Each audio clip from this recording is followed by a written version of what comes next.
It's not my problem. It's not my problem.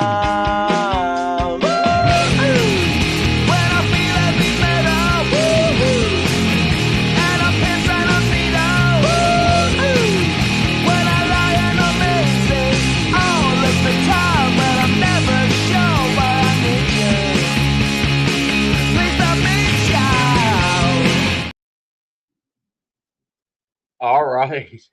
After a couple of you got it all worked out. Great podcast today, Prospect Podcast with me, Coach Schumann, and to my left, Coach DePascal. As always, we have the new Brick Township head basketball coach, Ryan Finch here. Also coaches AAU basketball as well. He was the SJV head coach, and before that, and we're excited to talk to him and really kind of dive into some of the things in basketball and in coaching and go from there. So, Coach, it's great to have you on. Yeah, great. I appreciate it. Definitely been listening to you guys, and I'm happy to be part of it. Cool. Coach, just dive into your background, playing and coaching, and kind of, the projection of your career at this point. Yeah, so it's been a long travel a little bit. I grew up in Flemington, New Jersey. I went to Hunter and Central, played basketball there. When I graduated, I was lucky enough to play Division III basketball at McDaniel College. It used to be called Western Maryland. I was there for 4 years. Throughout my time there, I had some good connections, and I stayed there during the summers, and I would spend my summers down at Morgan Wooten basketball camp, where I met where I got really into coaching. I knew I wanted to get into coaching when I finished playing. So I cut my teeth there. I learned a lot through those camps, and as soon as I graduated, literally the week after I graduated college, I went and worked at Muhlenberg College under Scott McClary in Allentown, Pennsylvania. I was there for 5 years and 4 seasons. Obviously, when I was there, I was doing all odds jobs, just trying to get into coaching and trying to find a more of a permanent situation. And I wanted to go into the Division I ranks and stuff like that. So I was offered a job at the Hoop Group full time, running camps and clinics in the building, running the Pocono camp for the entire summer up in Stroudsburg. I was there for 5 years. I ran the New Jersey Short Shots out of the building. I had, every which job from there. But I moved down. That's when I moved down in this area and got roots in this area. My last year with the Hoop Group, I was an assistant at Christian Brothers Academy. It was actually when Taj Holden got the job at Randy. I took over his position. I had CBA for 1 year. And then after that 1 year, the job at St. John Vianney came up, and I decided, I wanted to, stay into high school basketball and be in the roots and not want to travel all the Division I all over the place. And I decided to jump right into it. And I was there for 8 seasons. And then now I just jumped on at Brick and excited to get going here. That's awesome. It's playing basketball at the collegiate level is definitely a toller, no matter what level it is, just because people don't realize how difficult it is to make it as a basketball player at the college level. The athletes are so good; they're so tall, and unless you're a guard, height is such at a premium. The athletes that are in basketball are so incredible. Now you're coach AAU too as well, or? Yeah. So when I started at St. John Vianney, I started working with the AAU program, the Jersey Force. My first couple of years, I was coaching kids up into 15, 16, and stayed with the group. And then, I had 2 beautiful young girls, and during that time, I stayed with the program more like remote, just doing a lot of the organization and operation stuff with them, and not spending a weekend at Spooky Nook or anywhere. Right. Obviously now they're a little older and stuff like that. So I kind of jumped back into it this year, coaching a 15U team with, about half the kids are from Monmouth County, half the kids were throughout New Jersey. I have 1 kid that was from Pennsylvania. So more of on hands role this year. So I got right back to it this year. And then obviously being with Brick as well. So. Very cool. Talk about like what so for people, I mean, a lot of people do understand, but what the difference is, first off, like when you're coaching high school versus working with kids in AU, like what are the different things? Because obviously they're it's all basketball, but it's kind of two different worlds there, right? So talk about that and like how you kind of the different levels of expectations that you set within the different areas. It's two different worlds, but it's also, in my mind, AAU basketball is two different worlds when it goes to high school AAU to, we'll say eighth grade and younger, AAU, because, I've been in the high school. Jersey Force does a tremendous job of doing all high school AAU, having 3 or 4 teams through all levels and, getting these kids the right amount of exposure, getting them to a different, platform where colleges can really get a hold of them. And, so in terms of what do we do at the Jersey Force in terms of giving these kids exposure, it's really about, getting them on the right courts, getting them in front of the right coaches, and, getting them in an environment where it could be a little bit uncomfortable, but could raise their game, and get, a little brand, recognition to them. It's not about making them better shooters or better passers. And a lot of people like to say that, but it's not when it comes to AAU. Right. It's about getting, the competition level and really getting them to a level where they can, be seen. Now, in terms of development, in terms of skills, and in terms of growth, I think other AAU programs in the state of New Jersey and everywhere, eighth grade and under, that's very important. But we and the Jersey Force have done a great job of just staying in the spring season, keeping them in that kind of brand, not all year round as some other programs have done. But and then in terms of, it's different in terms of high school. In high school, my job in high school is give these guys a tremendous experience. There'll be certain individuals that want to go into college, so I think that's the biggest thing with high school basketball is sitting down with your players, asking what their goals are, and then kind of giving them a blueprint of, all right, if you want this, you got to do this. All right, you don't only want to do this, okay, then this is what's required. And then doing everything possible to help them fulfill the dreams. So, No doubt about it. What is like like as you go through when you come to a new program like Brick, like what are some of the things that you start to when you come in from the time you take over? What are you trying to get accomplished right away? What are some of the things that you're trying to build at that point? I think the biggest thing is obviously one, to be patient. I think every coach wants to walk in there, have a 2-hour meeting saying we're doing this, this, and this, and these are the rules. But I really told myself the first thing I was going to do when I got the job, and I've done it, I think so. It's just first open the gym as much as possible. Just open the gym. Just open the gym, have it available. The NJSA only allows us to work with these athletes from June 15th to August 31st. We can't work with them in the spring and the fall. And, I just think just open it as much as possible. And 2, just build, strong relationships. I think what made our staff very successful at Vianney is that, we were able to really push these kids and get on these kids during the season. And it's because of the relationships and the things that we've done all year round.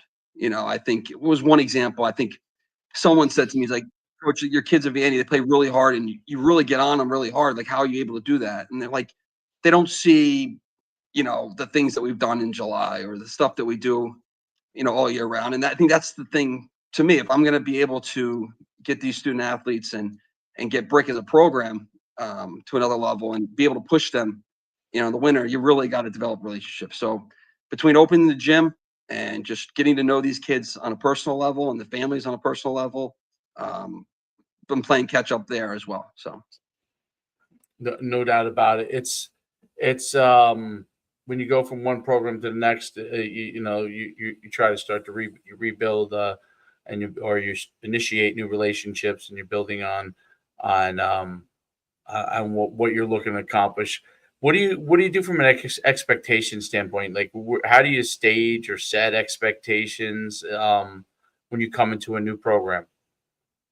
It's really, I think the biggest thing for me as a coach is when you set a rule or set an expectation, it's got to be something that you're able to deliver on. These kids aren't dumb. In terms of communication, in terms of preparation, in terms of just planning, whenever the things that you kind of make important to you, and you really stress it.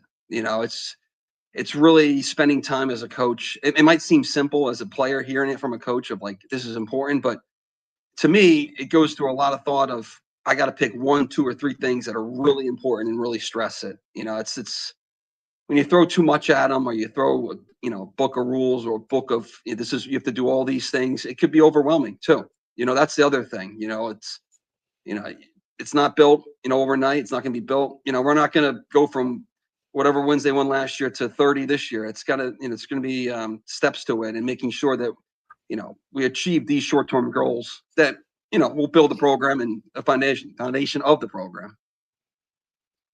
No doubt. Where like as far as like conditioning and how you develop kids, as far as like speed, strength, like basketball's changed so much over the years from that standpoint. It used to be like, they didn't really work out that much, but obviously now they do a ton. Talk about kind of what's your philosophy there, like strength, speed, like, where does it fit in the basketball program? It's important to me in terms of just, I think the biggest thing that's not always seen is not about getting bigger and stronger, but it's about, I think the biggest thing is injury prevention. And in terms of also just how long the basketball season is. I stress to people all the time that, like, to me, I'm biased where I think winter sports in general, it's a commitment.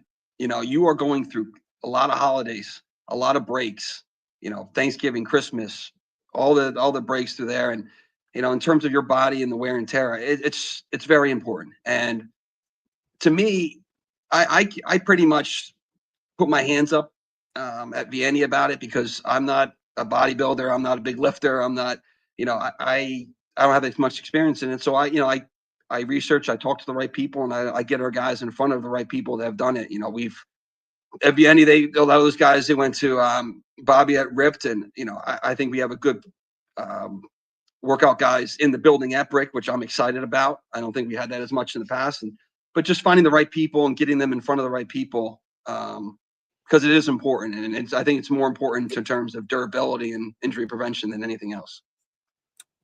No doubt about it. With respect to like in, as far as philosophically with basketball skills, right? So what are things that like kids who want to become a good basketball player, like what are some of the like core things they need to start doing? What are the things that are important in kind of as they stage their development? I think the biggest thing is it's consistency. It's consistency, and it's keeping it very simple. I think too often we're trying to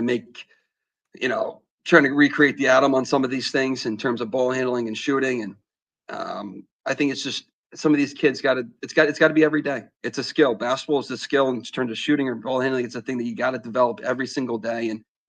And I think it's important for them, to continue to do that.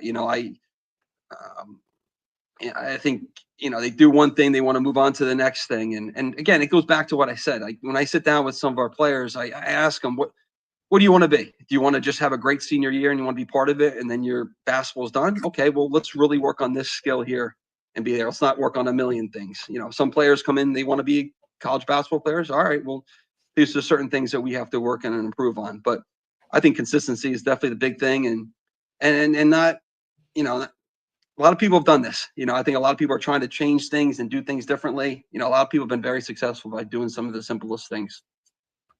Yeah. I will. Basketball, that's like a new thing, right? There's always like, I'm sure you see it all the time, like newfangled this or newfangled this. Like in football, we see it all the time, like crazy drills and still obviously some of the basic things are really the most important things. It's wild because the way that like with basketball, like there's so like I don't know. I've been around some guys that are really, really good at teaching it, and you send the guy to somebody one-on-one or a group training, and then you send the other people and they're working on some things that like you're like, well, like we're not great at like just pure shooting yet, right? And now we're back our shooting technique and we're shooting bombs, you know what I mean, 3-pointers, right? Like do kids need to in basketball, like even high school kids, like do they have to go through certain things with their shooting form, with their dribbling that they need to do first before they go to the next thing? Because like I hear this in youth AAU all the time. There's coaches that don't care. Like you could shoot from wherever you want. They figure it'll get over time. As they get stronger, they'll begin to adjust their shot. And then there are coaches that are like, no, not until your form gets to be a certain way can you move back, like until your strength is proper or something like that. Is there a right way or a wrong way on that, or it's really individualized to the athlete? Yeah, well, to touch on what you first said about like the different workouts, like I don't, it's not a negative thing. I just think that a lot of these different types of workouts and newer things, it's got to be, to me at least, it's got to be icing on the cake, right? So if I'm going to a workout and they're doing these different moves and they're different euros, like that's fine, that's great.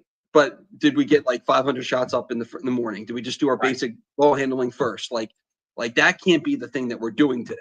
Then we're going to these other workouts are great. There are a lot of these things, are growing the game, and for the majority of it, it's all good stuff. It's new and it's good stuff. But I think a lot of people are forgetting that first step, and then jumping right to that. As a seventh grader working on these moves where they can't just make a left-handed layup, and I think that's right. That's the issue more towards, and then are these workouts correct or not? Now going back to that, yeah, it's a double-edged sword. I've seen a lot of people shoot incorrectly very well, because they've done, and you see guys in the NBA that you look at their form and you're shoot like terrible. Yeah, you're like that's by not shoot it definition how you should do it 1,000 times, right. And Yep. And that's why getting all those reps are so important. You've seen guys do things incorrectly so many times that it works. And that's the important part, going back to your question, is making sure we're doing the things right, because once you start doing things incorrectly, you're just, lack of a better analogy, you're burying a grave where you have to get even more reps to get it back to the way it was supposed to be. And that's the thing with, with kids, they see results, well, I made it. Well, what's the matter? Right. Like, so in terms of making sure, really getting the basics, obviously when they're young, working on the correct hoop, correct form, all that stuff. And I guess, circling back to how I started, it was just making sure we're not skipping steps.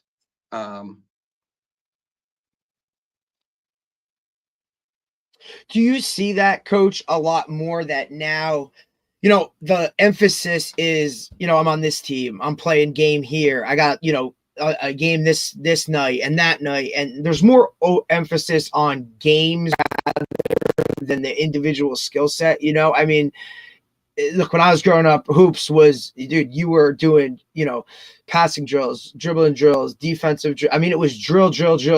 And maybe you got 5 minutes of a scrimmage at the end of practice, right? More of an emphasis now, though, for kids to just play games, be a part of this team, AAU, right? Like, do you see that? Is there a balance, or is it skewed more one way or another now? It's just, it's tough. Like, it's, people love to play games. People love to say what team they're on. People love to say what coach they're on. People love to say what court they're on and circuit they're on and everything like that. And to me, I don't think it's bad. I look at it at a different point of view. I like, if say a kid goes to Pittsburgh for a weekend and he plays 4 games and he spends 5 days there, and people are saying that's a bad thing. To me, that's not a bad thing. The bad thing is the time that you could have used somewhere else. You know what I mean? I'm not saying this is a bad thing that he did this, but I'm saying that's 5 days of in the car, meals, all this stuff. How many different workouts could you have gotten in those 5 days, or how much of just going to the pool and being a kid, through that whole weekend and having kind of a perspective on it. Right. So it's not the games. I don't think it's not hurting the kids. I just think the fact that the time that could have been spent somewhere else, is hurting them. That's a good point. I think about that all the time. There's so much, like when you go through the summer and you're going to this, you're going to that. It's like you start to say to yourself, well, this is kind of crazy, right? Like it becomes a situation where you're like, is going to spooky Nook, for example, right? Is that worth the time to do that? In order to get done what you think you need done at the same time that they could go still be a kid, even the even from a teenager standpoint, that's a big deal, right? So, I think I do think it's important where, like, if to argue with myself here, like, all of a sudden you go to Spooky Nook, you play 3 games, you're not playing well, you're not playing much, and you're like, but then you get back on Monday morning, you're like, wow, that I got to work out harder, I got to do my shooting drills faster, I got to do this better, like, so it's definitely a balance to it. Playing games and doing that. Sorry to cut you off. no, it's true. That's 100%. And I think the parents also feel pressure, right? Like parents and kids are feeling pressure because, like, I think at a young age they I don't know, they try out for their local, over here Mid Monmouth team, right? And they're trying to make this team, and there are certain towns that you're not going to have a problem making a team, but big towns like Brick or where I live, Middletown, or like just a never ending arms race. You know what I mean? Like if you're in a Right. smaller, that's one of the beauties of being, like, me and Derek both grew up in a small town. I always kind of argue the beauty of the small town in the sense that, like, sometimes you're just looking to field the team. You know what I mean? You just want to make sure you have enough guys to be able to go to whatever you do. But when you're in a big town, that's always it becomes an arms race, and I think sometimes you lose kids who could be good down the line, or I don't know, haven't blossomed yet, and they get discouraged on it. But I think it's it's an important thing for everybody to try to figure out, like, the different levels that they're at and be okay with that. Like, be okay with where you are at this point, even though you might be striving for a bigger. You can still strive for a bigger thing, but, like, don't rush the stages of development because each person is different. There are some kids that come out of the womb and they're super advanced at a young age for whatever reason, but sometimes they don't progress when they get to be high schoolers, right? For whatever reason, right? And some kids are, got really big parents and they're awkward for a long, long time, and then all of a sudden, boom, they hit puberty and they're a different person, right? So, what do you think about that? Because parents are so confused with that stuff, right? Like, you probably see it a lot. It is the pressure, and what the pressure is. It's just they want to make sure that they're staying in line with what's going on. Like let me give you an example. Like at the Jersey Force, our 17 under top team, right? We have kids going Division 1, 1 through 8, but a lot of them are new to our program that year. Like, eventually, like, you're good enough or you're not good enough. And I think parents feel like when they're in 8th grade that we have to stay with this team, we have to stay here, we have to do this because we have to. Eventually, you're going to be good enough, you're not going to be good enough. And that's why every year you really have to look at your child or look at yourself and be like, what's best for my child? Like, we have an individual at Brick, Jamel Pitts. He's going to be 1,000-point scorer as a junior, and he didn't play AAU this spring. And he had to change his body, he had to change his skill level, he had to grow his game even better. Like, and he's going to jump in AAU next year at 17 under and try. And his goal is to play college basketball. But he's going to use his time this spring to really improve his skills, improve his shot, improve his ball handling, all that stuff. And a lot of parents in his situation would have been like, well, we have to play with this program because we want to be with there next year, and we want to be with them, and we want to develop these relationships. All these reasons that don't include helping your son get better and what's better for your son. And that's the hard part. Who's your son playing for? Who's his coach? What is he doing this year? It's really tough. And the other thing is AAU could be broken down into 4 or 5 different divisions. Like, we have AAU tournaments this weekend in Sportica. Like, we have AAU tournaments in Kentucky. Like, there's different events, there's different tournaments, there's different reasons why these AAU tournaments are there. Some are there for exposure, some are there to play. Like, so sometimes I've had some tough conversations when I was at Vianney, where some kids, maybe came off a season where they didn't play much, and they'd be like, well, can we play for the Jersey Force or some other, top AAU program? I'd be like, you can if you want, but you should go play for this organization that's going to play local. It's going to play more. You're going to play more, and it's going to help develop you more. And then, if you want to play college basketball, then you find it's maybe there's certain programs when you're at 17 under or 16 under in the evaluation kind of period of that. That's a great point. Right. And Dave, we talk about it all the time, right? We see how, everything is so individualized for the athlete themselves in terms of their development, how everything works. Some guys mature sooner. Some guys are at different levels. But when mom and dad are sitting in the stands and they hear that, Johnny, who's on the same team right now, is doing this, or this, then that mom and dad feel like they have to go do this, and this, right? When really, like you said, that track might not be the right track for your kid. So I think it's extremely difficult for parents that just kind of want to stay with the Joneses, and they kind of want to stay part of that clique or that group of doing what everybody else is doing, when in reality, like you said, maybe not playing AAU this year is the right move, or maybe going to, maybe like for us, we see it switching position, right?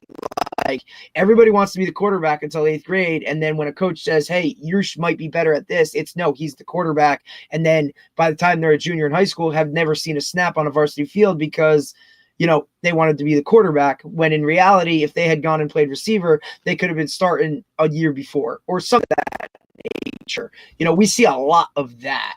And I think that's comparable to hoops as well, right? It's just kind of the development of your child as you move along. And the other thing that we discuss all the time is, look, when you're in middle school, like there's always that kid that hits puberty before everybody else. So are they really that skilled, or are they just more mature at that age? So I think that differentiation is difficult in any sport across the board. And I'm sure you deal with it the same in basketball.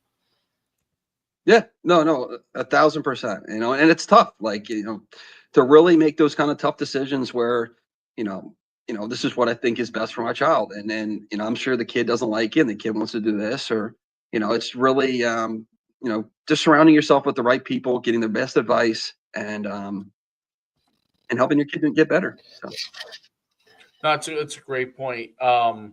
Is it like when you have to have those is that, I'm curious, in high school and basketball, you get like kids that come in that were like, I don't know, I seen a couple of kids like that when we were coaching at RBR. They were really good as like freshmen, and they never just, I don't know, in basketball, like they gave up everything for basketball, but they never quite got there. Is that happen a lot? Like a kid, I don't know. Does a kid play so much basketball when he's young that he's far advanced over everybody else? But then as guys catch, is that possible that guys catch up and completely pass him, even though was a star as they're younger? Do you see a lot of that, or is it usually kind of, okay, they were really good in 8th grade, like that's probably going to be my guy down the line 3 years from now or whatever?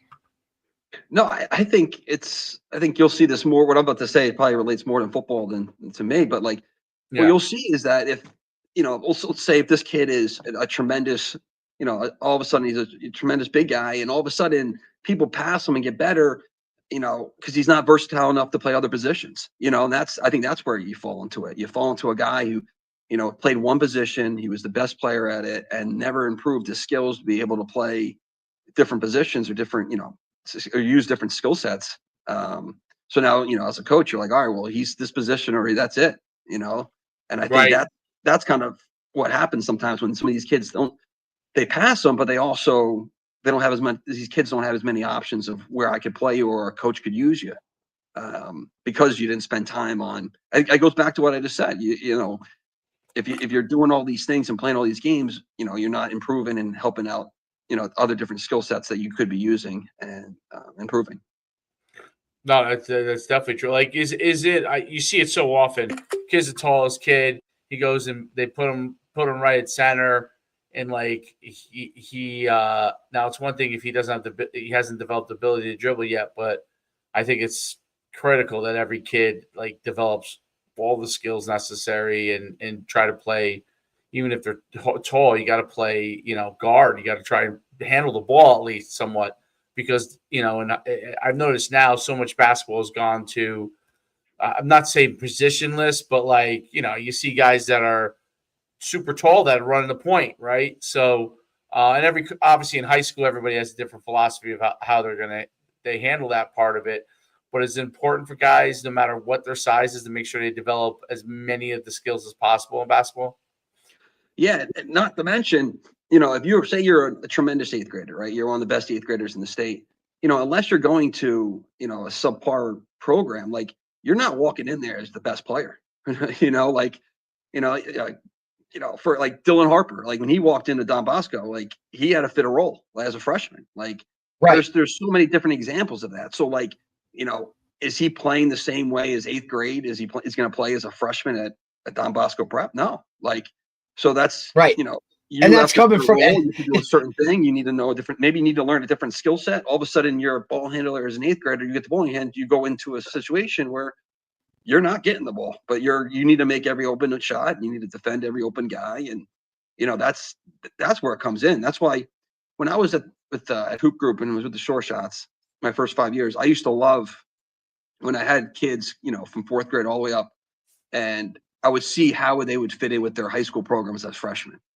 What kids would fit in, what kids wouldn't. And it sometimes didn't have to deal with how good they were. It was more just towards how coachable you were, how versatile you were, how when a coach said no, because a lot of times these high school coaches, they're just seeing you. I've seen them for 5 years, and all of a sudden I'd like to see what some coaches see out of a 3-day tryout and kind of see something different.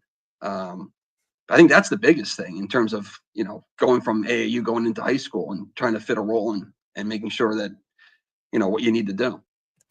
No, that makes a ton of sense.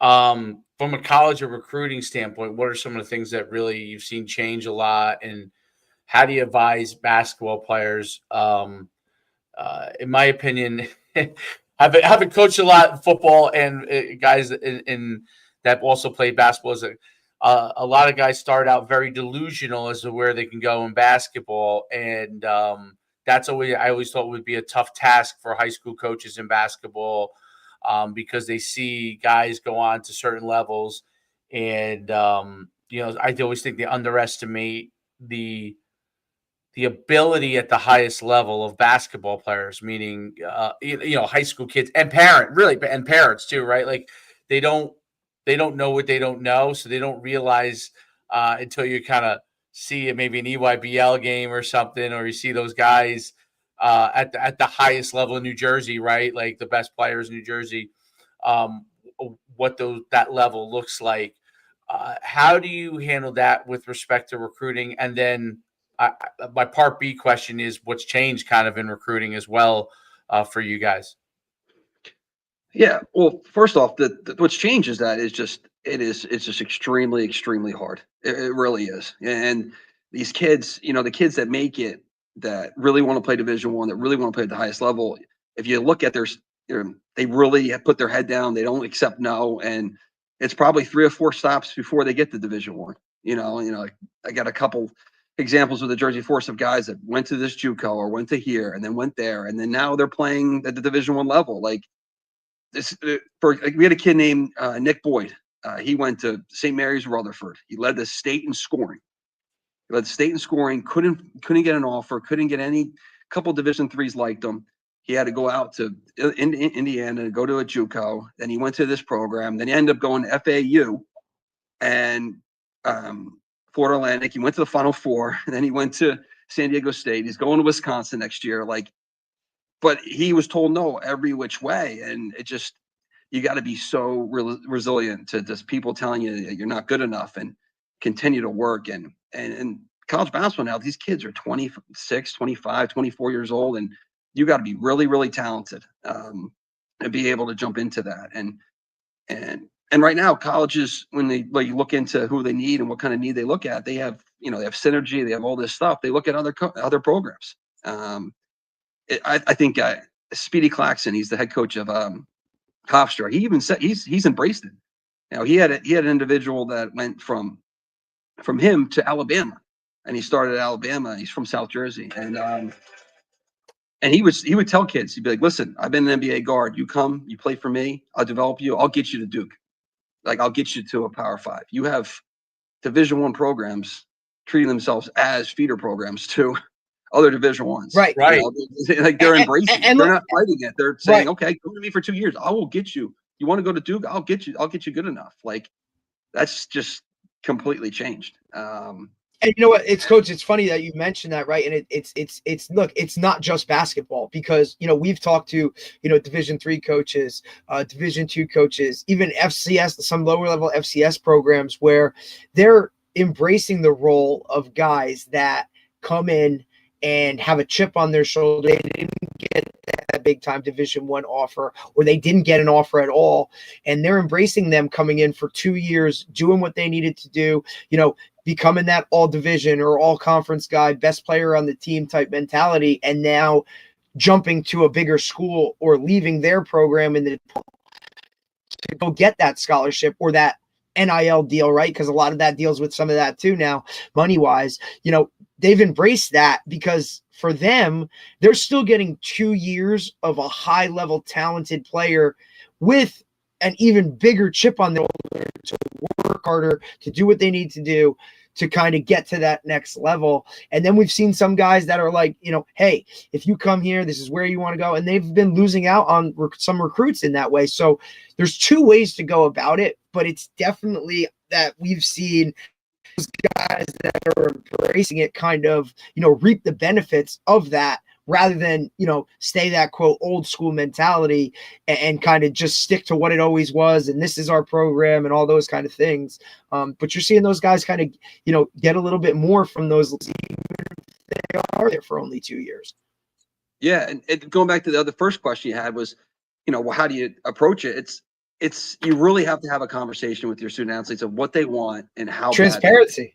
We had an individual at Vianney, Nate Williams, who scored 1,400 points and had a tremendous career at Vianney and first team all conference. And listen, any other year he graduated 2020 during the COVID. Any other year he's a scholarship player, and he was getting a lot of looks and obviously no offers. A lot of guys were looking in the transfer portal over him, and I didn't know what to tell him, because through my experience, he was a guy that shouldn't be paying for college. And so we sat down, we talked. I said, listen, Nate, if you want to play at this level, you're probably gonna have to go to this JUCO or go here, and you're gonna have to fight your way through.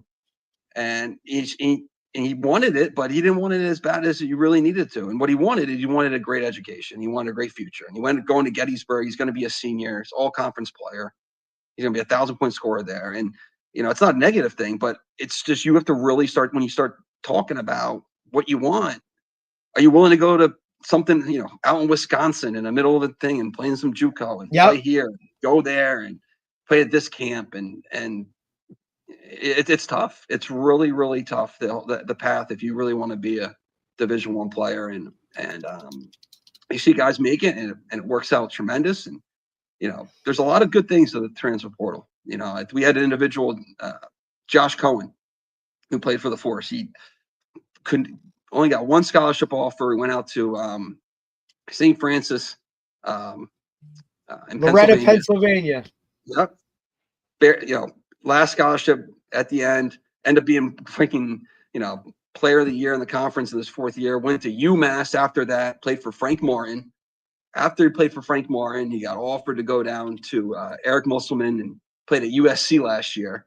Like, this guy's walking away from college with obviously the NIL money, but like, what about the connections and the people he's talking to? That kid before the NIL and the transfer portal, probably would have went to some local school, maybe a D3 school, and nothing wrong with that. But now he's got Frank Martin, Eric Musselman, Big Ten, whatever he wants to do with his life. He's got connections and rubbing shoulders with a whole new brand of people. It's open, as much as it's closing doors for people, it's opening a lot more for some other people as well. No doubt about it.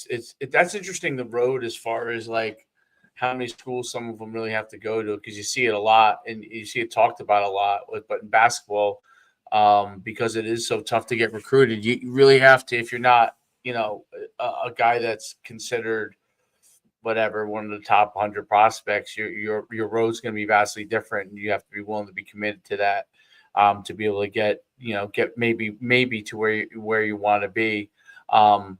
What as far as like as far as maybe some things in the game that have changed as far as schematically or operationally, like how they want, how you're trying to score and are they going to more guys that can shoot from the outside? Obviously, that's been a trend, from once Curry kind of became a superstar, that became a trend. Or are some guys going back to like when UConn won a couple of years ago? Like they were using they could shoot from the outside, but it was getting it down low, right? That they really had a huge advantage and they could battle another team, and Purdue obviously, who was really good down low as well at the time. Are there some trends that you're seeing, and does that affect anything that you do coaching wise? It doesn't affect what I do coaching wise. I'm not a coach that has, in terms of basketball, in terms of X's and O's, I don't stick to certain things. I pick out all these coaches' brains, all the people I know brains and stuff I can learn, and I adapt that to my kind of personnel and what I think is best for that year. I'm not, it's not one way or the highway. When in terms of X's and O's, so in terms of other things, absolutely. But I think what changed is that kids just, not many kids look like Shaquille O'Neal. A lot of kids looking like, oh, Steph Curry's 6 foot, I'm 6 foot, I can do this. Like it just, right. I think it's just, I think that's what changed it. Kids, Yeah.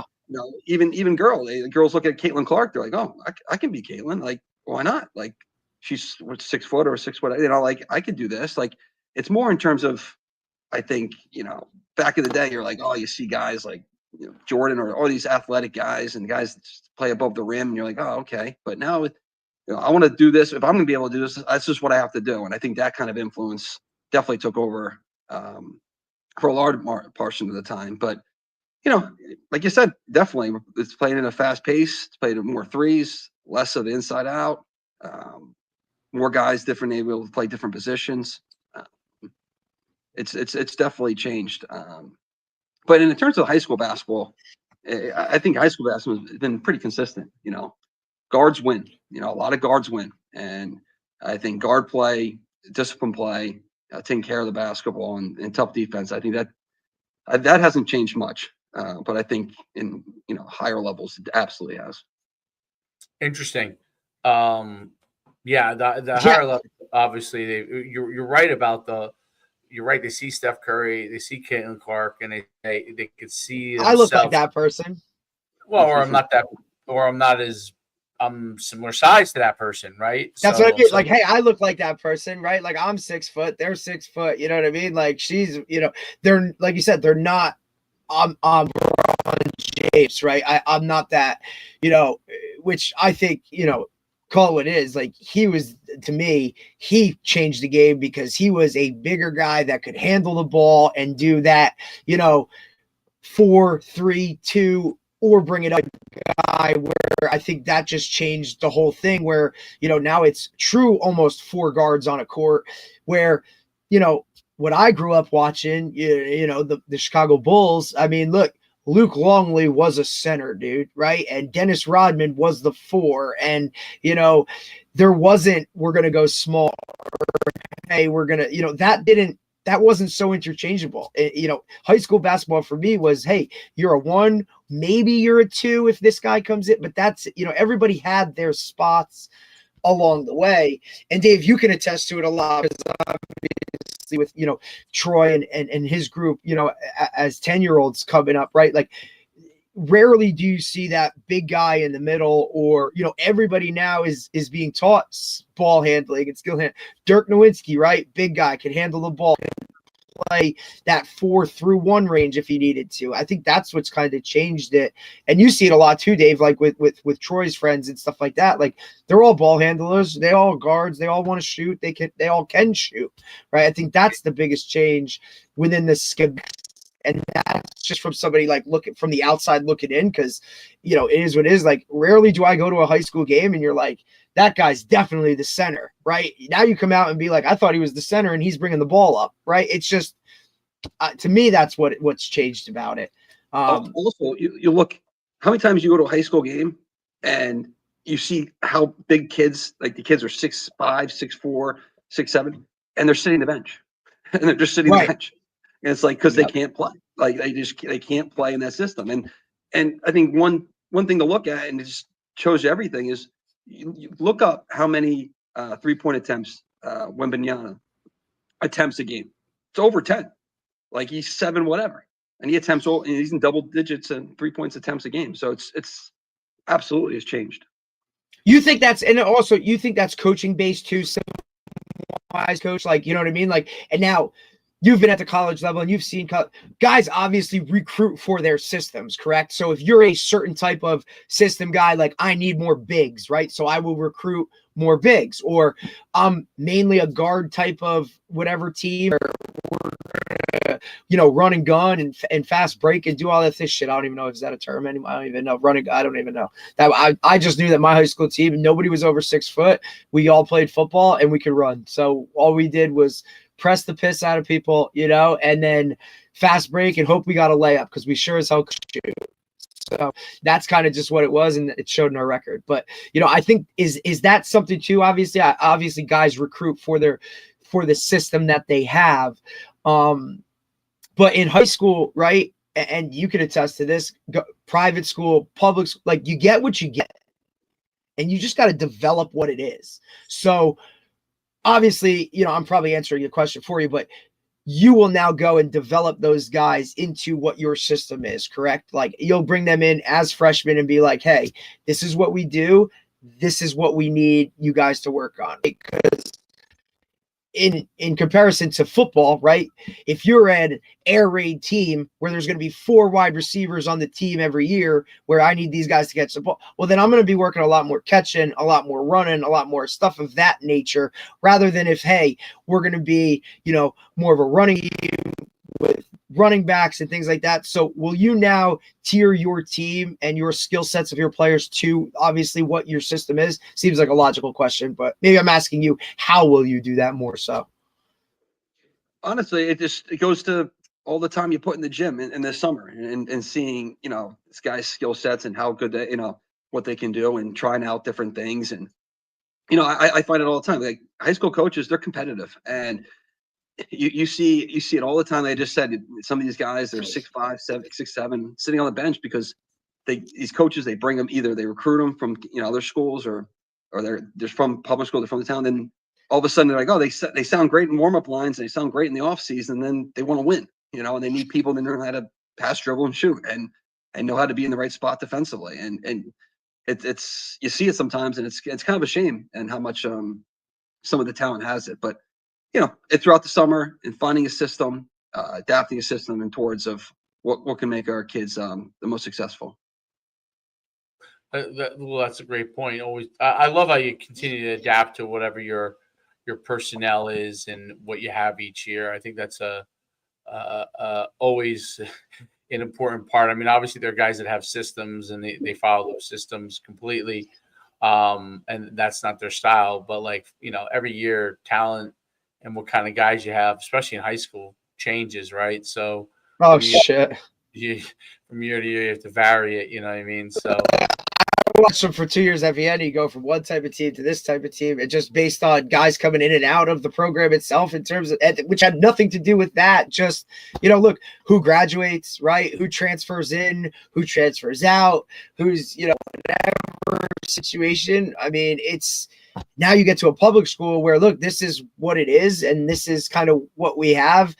The ability to adjust, and we talk about it, Dave, with football, right? Like if you got a quarterback that could sling it, you're probably going to sling it a little bit more.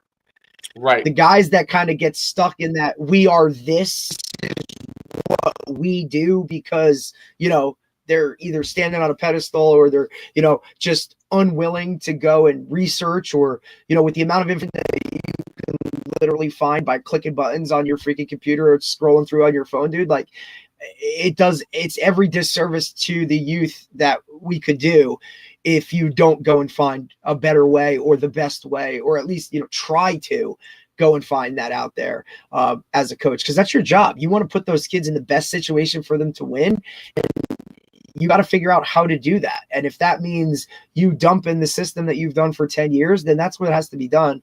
That's how I look at it in my viewpoint anyway. Yeah, there's no doubt about it. I think the only thing that's constant is change. So that definitely is a big part of everything that you do.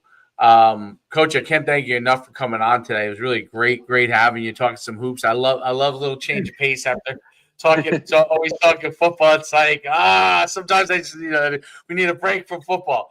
So it's great talking some hoops, and congratulations on coming to Brick. You go from yellow and black to green. That should be easy. Just buy a lot of green. It's a tough Buy a green. lot of green. It's a tough green.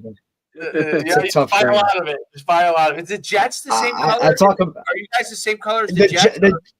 The Jets like it's not it's dude, it's hard to even describe. It's like a Kelly green. It's like Marshall, like North Texas, right? It's like the Jets are they that color? Are they? They're darker, right? They're almost like a forest type of green. I mean, dude, this is a very specific type of green. It's unlike anything. It's hard to find anything to fucking match it, dude. I mean, but it is everywhere. I mean, if there's one thing that Brick does is it owns it. It is green is color. This is what we are, and it's all over. So, Coach, man, I appreciate you taking the time. I'm excited to work with you in terms of just getting an entire, high school culture to be on the same page. Like I said, I worked with you before at SJV and loved what you did there. So I'm excited for these guys to kind of experience that and get on that level, man. So I appreciate you taking the time. No, thank you. Thank you for this platform, and I look forward to getting on the Brick football sidelines a little bit this fall. Yeah, buddy. And I'll definitely keep following you guys. I love what you guys are doing. Appreciate it. Awesome, man. Thank you. Thank you. Have a great day. You too. Take care, Coach. That was great. We'll talk a little hoops. Dude, it's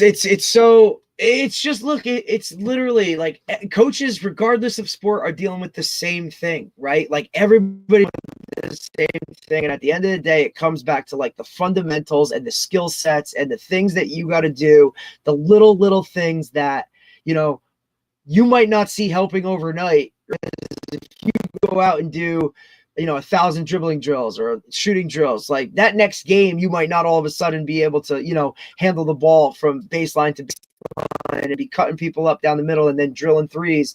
But eventually, if you continue and keep that consistency of practicing those skills, it'll reap the benefits in the future, right? And you're hearing that from a guy that's played at the top, a high level, that's coached at a high level, public, private, whatever it is, AAU, team, like that's where it's going to be, man. Like you got to just trust that process to put that work in consistently over.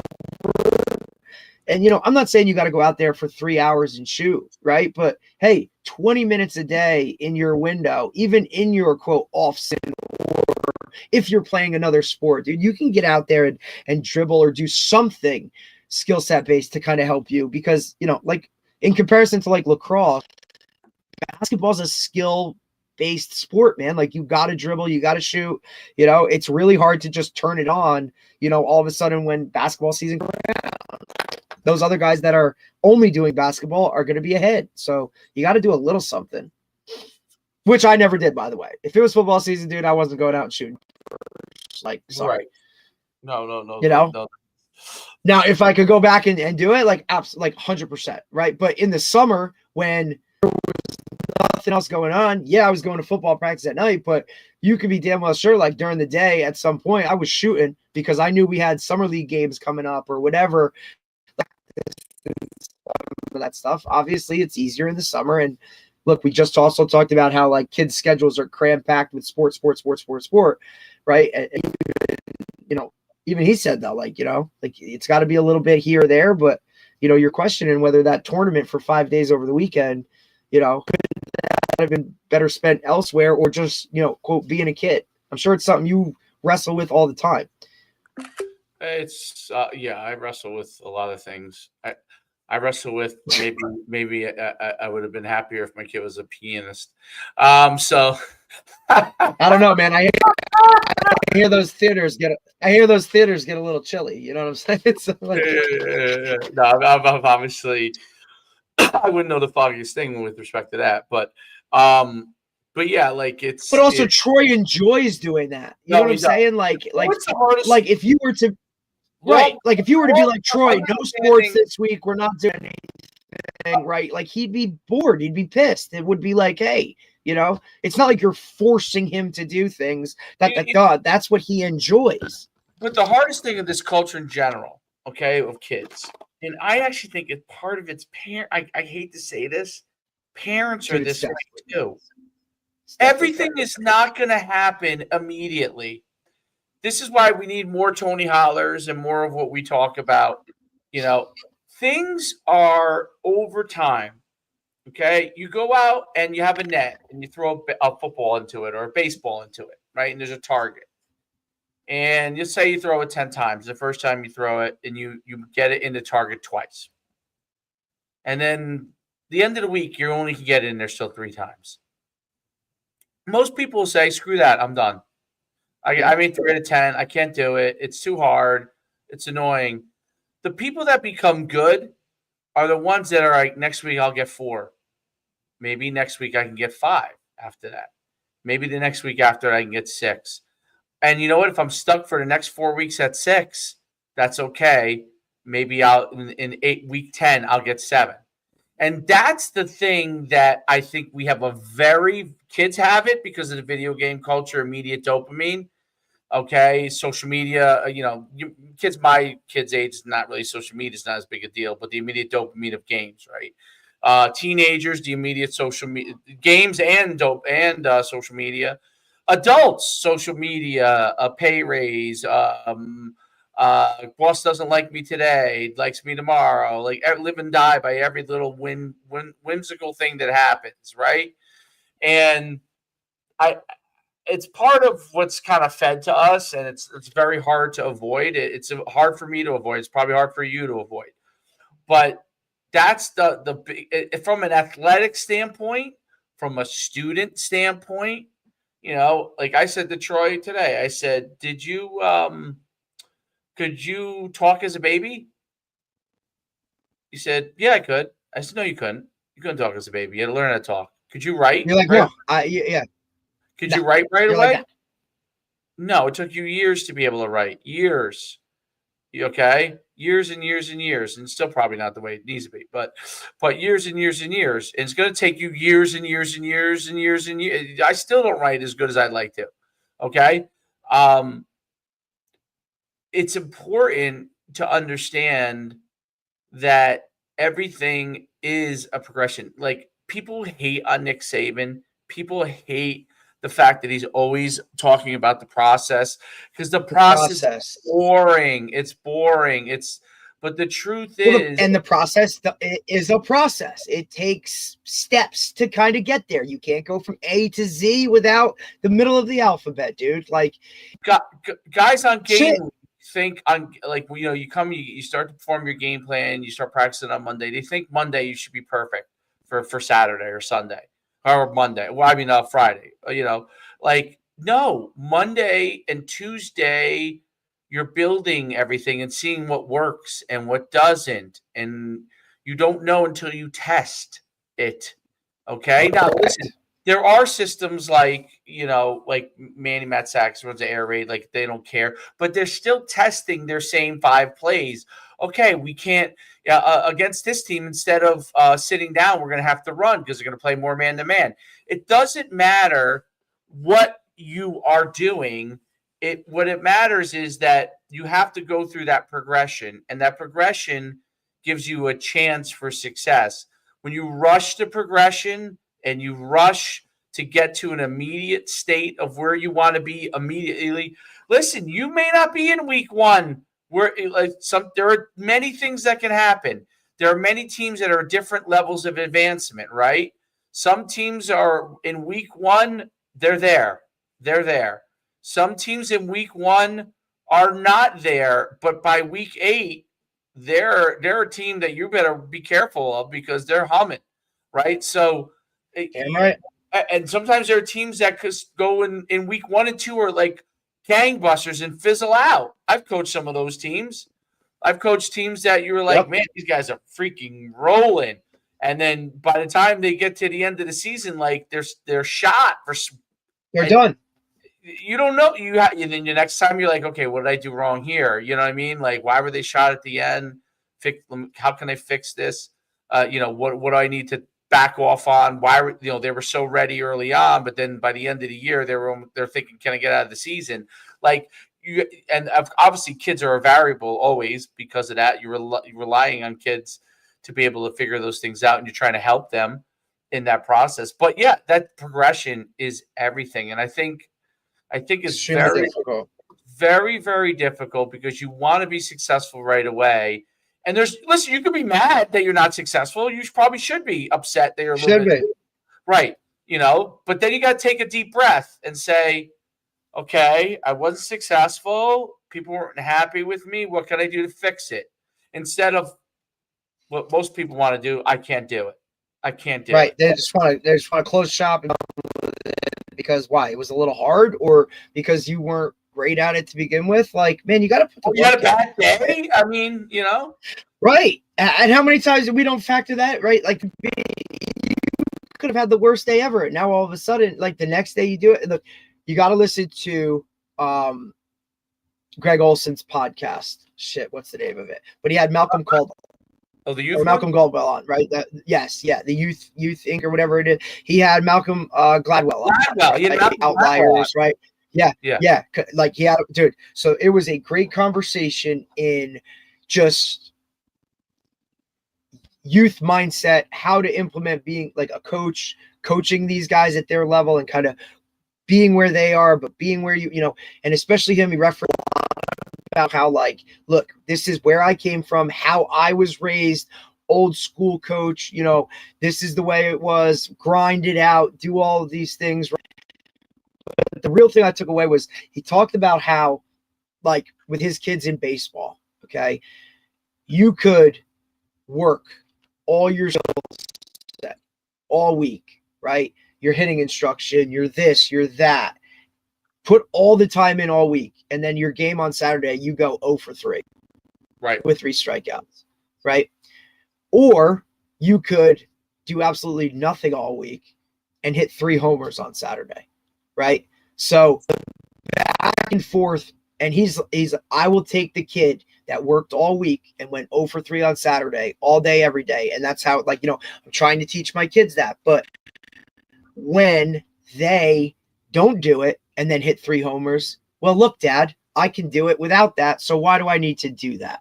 And just kind of pushing the point across, like, look, things in life are going to get hard. And if you don't constantly do that, somewhere along the way, it's going to catch up with you.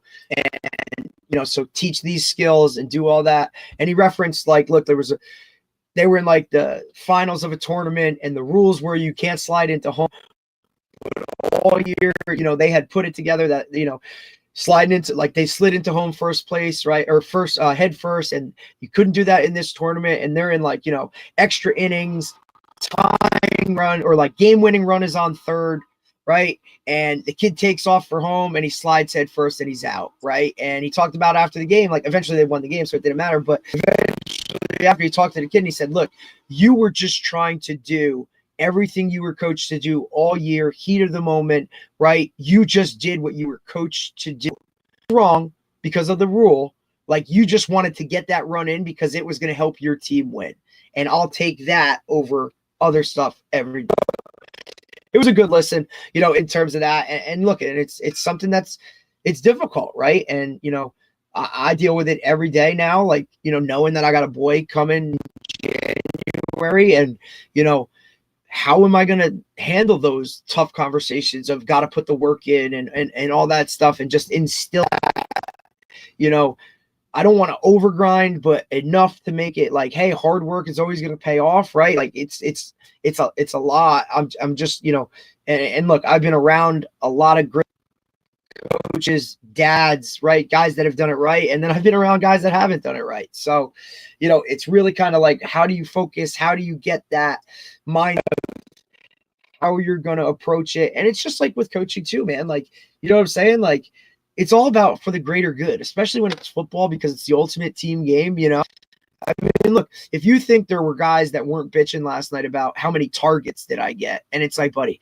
we don't, Really? we don't, yeah, and look, not, you know what I mean? But like, look, the immaturity level of buddy, like, there's 4 receivers. We call a play, and I'm sorry if the play doesn't go your way or the doesn't, constitute you. You might have been open every one of these plays, and he never threw you the ball.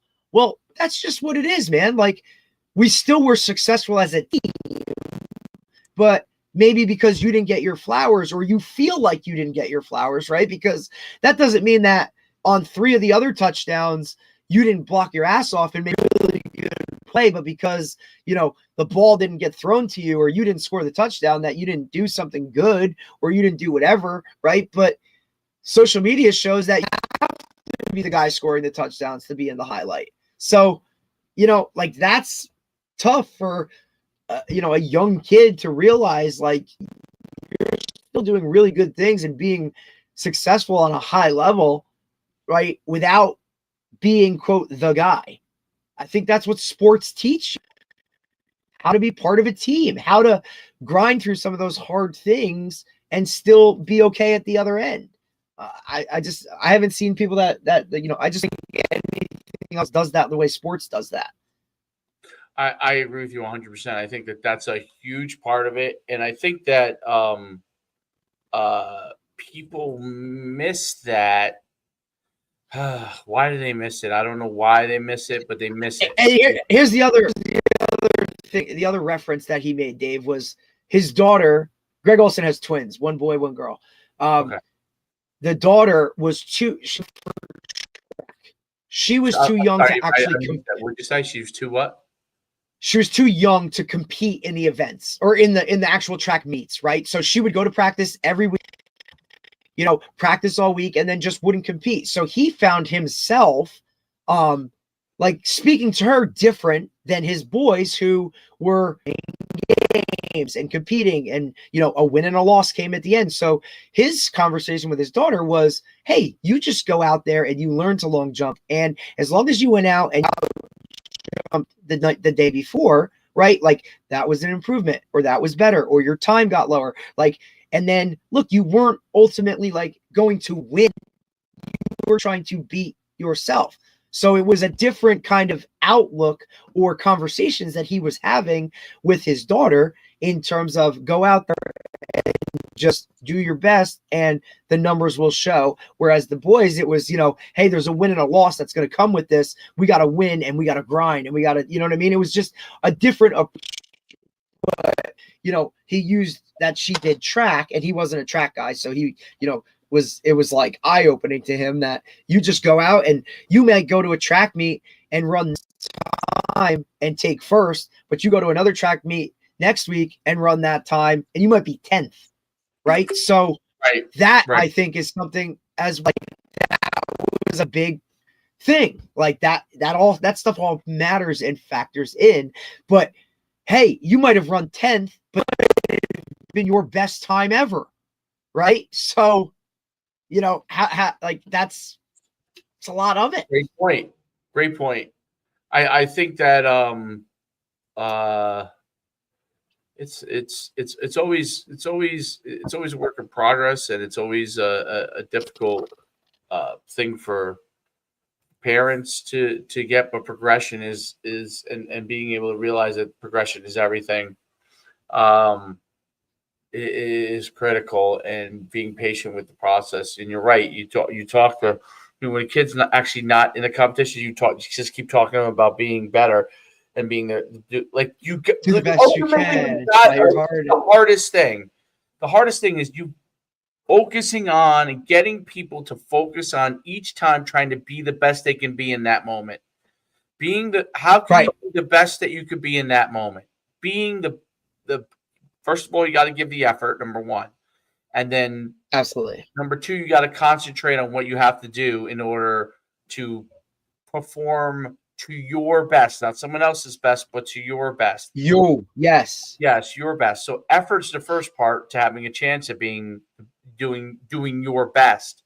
And then second is being able to perform Okay, after you are giving effort, being able to perform and do it, and constantly working on being a better quote unquote performer, right? And obviously practice is a big part of all that and everything. But when you're practice, giving your best in practice. If this technique is supposed to be important to you being better, then half-assing it makes you worse. You're half-assing. Right. This is my hardest thing. Like when you don't give effort, then it doesn't. You're not even going to get to the point where you could do your technique or properly or Right. whatever. Like you At the bare minimum, it's effort. The bare minimum, and then if you give effort, but you're just doing it to do it. Meaning, like I'm just going to go as hard as I can. Right. I don't really care what happens. Like coach wants me to go as hard as I can, so I'm just going to go hard. But yeah, you're going hard, but you're not concentrating on the performance aspect of it. And so, Correct. Those two things have to, and you have to be able to. I'm tired of people saying they want to be good, or someone saying that why isn't my kid getting an opportunity? You know why your kid isn't getting an opportunity. You already know the answer to the question. Yep. Why do you think your kid is not getting the opportunity? Now, there are certain instances, right? There are coaches that are assholes. There are guys who don't do the right thing. Okay. Yes, you got to evaluate each one of those opportunities and ask for an answer in those cases, right? Get an answer. But if your kid flat out can't do the job and you want coaches to perform magic, okay, I love when coaches say, I can't coach, I'm not going to coach effort. Okay, now, obviously, we do coach effort. We do push them to give effort. But the point of that is really saying, we expect you to give high effort. That's the first part of the deal. The first part of the deal is give effort. I can help you with the technique if you're willing to give me effort. I can help you get to try to be your best if you're willing to give me effort. Then I can hopefully get you to the point I can help you learn the technique or help you get better at performance, okay? But if you don't give effort, then the second thing is if you haven't done anything at all to become a better athlete in the offseason, anything, what makes you think that somehow you're going to be good when you show up? It's ridiculous. I see it all the time. People do absolutely nothing and don't understand why they're not that good. You already know the answer to the question. How many times, coach said, how many did you get 300 shots up? How many times did you shoot the ball in the offseason? Okay. If you didn't shoot 300 shots every day and you shot 20 shots a day, well, you're 20 shots better. But there's someone who shot 300. Okay. Now, if you're more talented, and there's always someone that's going to do out there. Right. If you're more talented than them and that guy shot 300 and you shot 20 and you're just more talented than that person, you're going to get by for a certain amount of time. Now, if you shot 300, it's going to run out. If you shot 300 and you're still absolutely horrendously horrible, okay? Like literally, you did that, which the truth is nobody does. Okay, but if you did shoot 300 times, I don't care if you're a bad athlete, you're going to be able to shoot. Okay, you are. You're going to be able to make shots. I'm not saying you could move. I'm not saying you could dribble. I'm saying the ball comes to you and nobody's on you. You're going to be able to make a shot if you shoot 300 every day. But if you shoot 300, let's say that actually happens. You shot 300 a day for a year, or 5 days out of the week for a year. And you can't make the broadside of a basket. Let's evaluate what your sport choice is here. Okay? Let's evaluate what your sport choice is. Because if you did do all the things that are necessary, okay, and let's say you did it for 5 years, let's evaluate the sport that you're choosing. There might be another sport you might be better at. Stop wasting your time doing a sport you have no shot at. So that's another thing that I think is a big deal. Look at football. I see it all the time. You definitely see it. Okay. I mean, if you want to be on the team because you want to be on the team, that's cool. That is super cool. And that's okay. That is okay. That is totally fine. Don't have mom and dad come over. Mom and dad should not come over and ask me why you're not playing. Right. Because here's what happened is I'm glad to have your kid on the team. because he likes to be on the team and be around friends. That's cool. But don't think he's going to get on the damn field. Let's just be honest here. And take it one step further, right? And because this is where I see it more at my level is, of course. Now I get that at our level, so regardless, you're playing. Now I get that email from mom, right? Or dad or whoever. So and so, why is he not getting the ball? So and so needs more playing time. Like, he's upset every day, comes home and all yada yada, right? Now, all right, well, let's see. Okay, hang on. I don't think that it is, but let's see what's going on. Hey, Johnny, come in the office. So what's going on? Well, what do you mean, coach? Well, what's up, man? Like, you're upset, you're not getting the ball, about coach. We're winning games. I'm happy. Like, I'm all good. Would I like to play more? Yeah, but no, I get it. So-and-so's better. I got to get better. Okay. See, all right, but all good. See you later. The middleman, right? Sometimes parents overstep those boundaries because they think their kid wants one thing, when in reality, that's not the truth whatsoever. It's more them. Well, I have to sit in the stands. So-and-so's mom next to me is cheering on, Jimmy because Jimmy scored touchdowns, but you're not even playing and you're whatever. Like, cut out the man, right? And it's just, hey, like, allow your kids. Now, I'm sure at younger level, right? Like, you kind of got to push a little bit more or whatever. But for the most part, some guys, you turn and ask them, hey, you ready to go in the game? Like, I'm not, coach. I don't feel comfortable going in. Okay. Like, but then the parent comes to me going, why is he not going in? What did you talk directly? Have you had that conversation? Right? Or is it you just don't want to hear the answer? Or is that kid now playing the middleman? Practice? Have you ever? Well, that's the other part, right? Practice? For every parent that practice, there's one that doesn't. So look, when your kid's at practice and he's over there in the corner screwing around, picking up rubber pellets and building freaking, volcanoes while we're right. Like, that's maybe he should go into that, right? Like maybe he should go be a geologist or some shit. Like, but it sure is fun playing left tackle, because, and I'll always argue this too, and I'll leave it with it, where football is different is the other. Football is a sport where if one guy doesn't do his job, somebody else might get hurt, like Correct. Hurt, right? If you're the left tackle and that quarterback drops back, blitz, and you blow a blocking assignment, and that outside backer comes on a blitz off the edge free and runs right through the quarterback's back. And now that guy's split in half, or he smashes his head on the field and has a concussion. Well, are you the one that has to go explain to so-and-so's parents that was the quarterback as to why his kid has a concussion? Right? No, I do.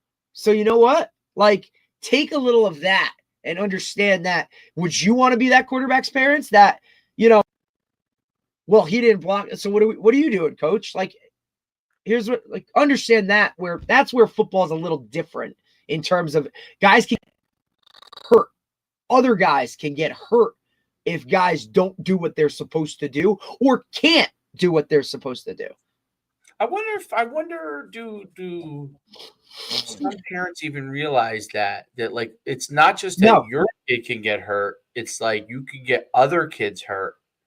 Right. And it's one thing, like, I mean, I guess because we've been in it so long, we take it for granted. I guess we do. Yeah, we take it for granted that that's actually a thing. Yeah, it's actually a thing. Look, it's why, like, when I'm telling guys, like, hey, if we got to get somebody in the game just to get them in the game, like, hey, put them in on defense, right? Because at least they see what's in front of them for the most part, and it's, if they don't do something or whatever, like, normally it's you can kind of hide guys, but like, right. I'm not subbing guys in and out on the freaking O-line, or I'm not subbing guys in and out at freaking, a position where now, like, I'm going to ask that guy to, like, handle a, like, responsibility of, like, hey, man, like, I'm not going to throw a screen to the slot receiver if the outside receiver has to block the corner, because if he blocks the corner and that guy comes off and smokes the freaking slot receiver, like, whose fault is that? You know what I'm saying? Mm-hmm. Come on, man. Like, now I can put you as a backside receiver and just say, just run them off, run vertical. That's fine. But then well, he didn't get the ball. All right. Well, you know what? Okay. Now I'm going to line him up there. I'm going to ask him to run a slant. And I'm going to tell the quarterback to throw it to him. And when your kid gets jammed at the line, right, or the ball comes at him and it goes right through his head, now what? Now it's going to be the quarterback made a bad throw, or, that kid's too physical. What is it? Like, because there's always going to be something that follows it, where it's never going to be a light bulb going off. Like, maybe my kid this isn't it for them. Maybe go play another sport, maybe something else. But no, I want you to be on the team. I do, because I think, like, you can learn a lot from football, even if you're not participating actually on the field or whatever. So if you want to come to practice every week and do all that stuff, awesome. Would love to have you. But just understand that there's no,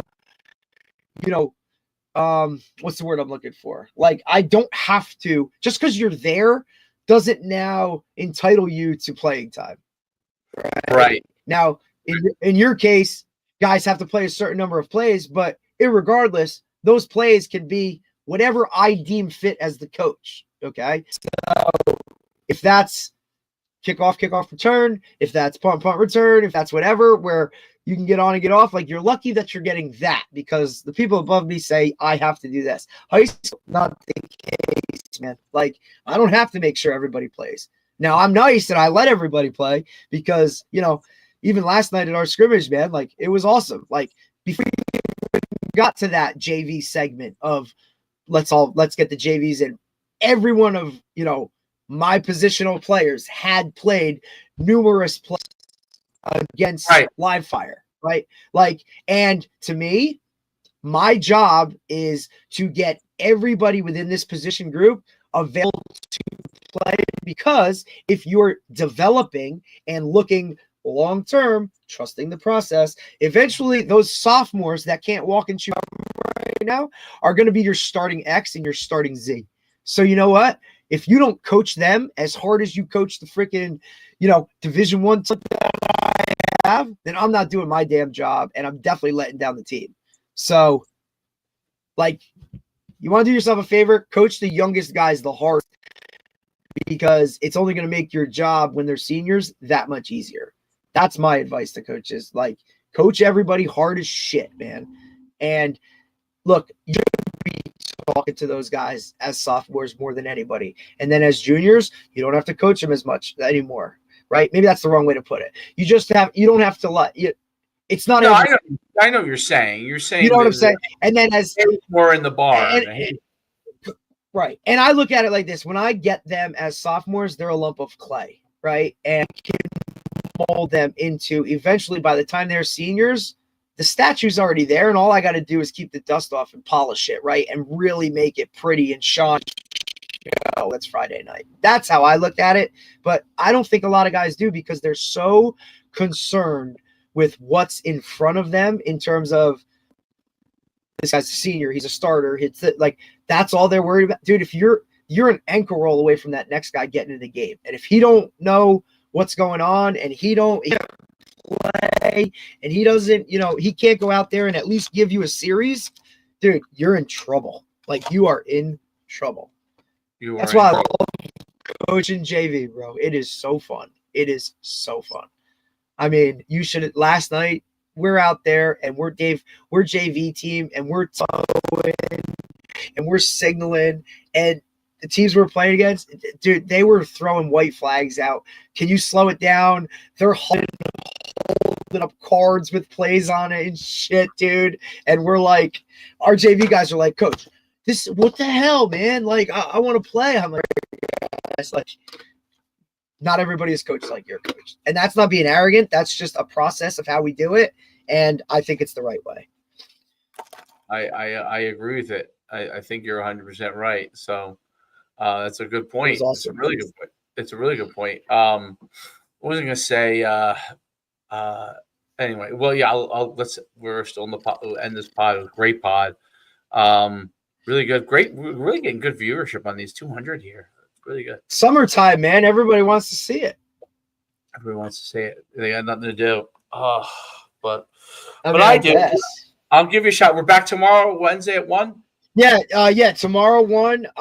Morgan Watkins, who her on Twitter. She's a female athletic director from Tennessee. First female in her role, and her TikToks are hilarious because they're so honest about everything. It's just it's fun. But also to be a female that time was the only and still actually I believe is the only female athletic director in that conference and division size in the history of the state of the city. So she'll be fun to talk to. Dude. She's wild. She's an interesting cat. So we'll get a little athletic director perspective on how things are, especially with the way are right now and coaches, right? Because she's dealt with some doozies of coaches. So it'll be awesome, interesting to talk to her tomorrow. So we'll see you tomorrow. All right, see you tomorrow.